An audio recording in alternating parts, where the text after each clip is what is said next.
When you have data to share, but with audiences who can't relate to that data, how do you still get the idea across, especially if they're not an expert? So I would use metaphor. Effectively is comparing something unfamiliar to something familiar, right? And the advantage of that is you are approximating something that is completely new, foreign, and maybe intimidating to a group of non-expert that, no, actually this X is just like Y because. So an example of that, one of my favorite authors, his name is Charles Whelan. Naked Statistics, very clever cover by Charles Whelan. And you can't get through Statistic 101 without understanding central limit theorem. And what is central limit theorem? It is the LeBron James of statistics. If LeBron were also a supermodel, a Harvard professor, and the winner of the Nobel Peace Prize.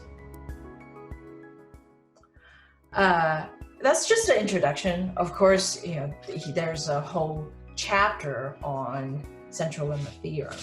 But if you can at least anchor something that's complex to something that is, is this X is just like Y, and in this case, he cobbled a few things together, then it completely dispelled, if nothing else, the intimidation on trying to understand something that otherwise would be fairly difficult to comprehend. Not everybody has to give presentation or given these main stage talk, but before you land your job, you have to go through interviews in order to really show your character. And even after you got your job, there are performance reviews. So much time has come and gone and so much has happened. How would you ensure the person who is overseeing your review remember exactly the things that you hope he or she will remember? You have to treat your performance review like telling a story. There are times when you have to work with cross-functional teams. Now, these are people who are your peers, colleagues, but they're in very different discipline and different expertise, and sometimes have differing views on the value of other departments.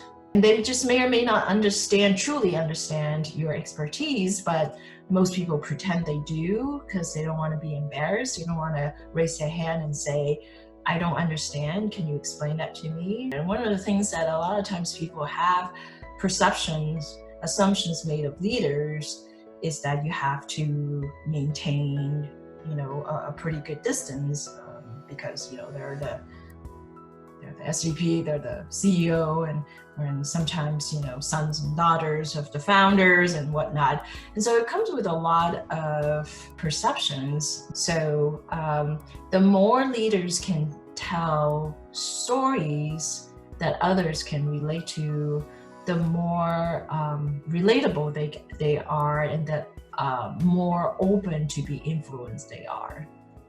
So those are just some of the very few but very common opportunities where telling great stories all help a great deal.